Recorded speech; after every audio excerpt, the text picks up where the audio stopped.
Boom boom குட்டி வந்தாச்சு. அம்மா அம்மா ஒரு கதை சொல்லம்மா. சரி வா சொல்றேன்.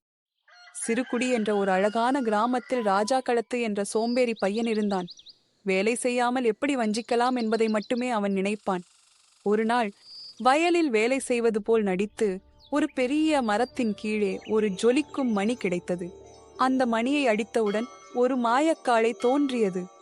மா, நான் மாயக்காளை, உனக்கு உதவ வந்திருக்கிறேன். என்ன வேணும் சோம்பேறி மாஸ்டர் என்றது அந்த காளை. ராஜா களத்து சிரித்துவிட்டு சொன்னான், நீ என் எல்லா வேலைகளையும் செய்து தரலாமா? மாயக்காளை சிரித்துவிட்டு, செய்யலாம், ஆனா ஒரு நிபந்தனை இருக்கிறது. ஒரு நாள் நீயும் யாராவது ஒருவருக்கு உதவி செய்யணும். அதற்குப் பிறகு ராஜா களத்து வேலை செய்யாமல் வாழ ஆரம்பித்தான். அவன் நிலம் பசுமையாகி, வீடு தூய்மையாகி, இனிப்புகள் கூட வந்தன. அவன் ஒரு கை விரலும் அசைக்காமல், ஆனால் அவன் பேராசையாகி விட்டான். ஒரு இரவு பொன்னான லட்டு வேண்டி மணியை அடித்தான். ஆனால் மணி மறைந்து போனது. மாயக்காளை வானத்தில் சிக்கிக் கொண்டது.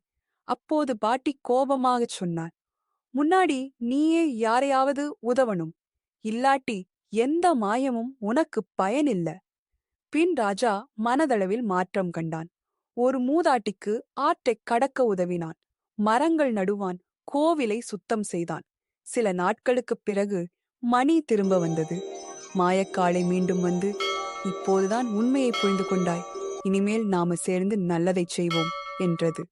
அந்த நாளிலிருந்து ராஜா களத்து கிராமத்தில் எல்லோரும் பாராட்டும் ஹீரோவாக மாறினான். மாயத்தை நல்ல காரியங்களுக்காக மட்டுமே பயன்படுத்தத் தொடங்கினான்.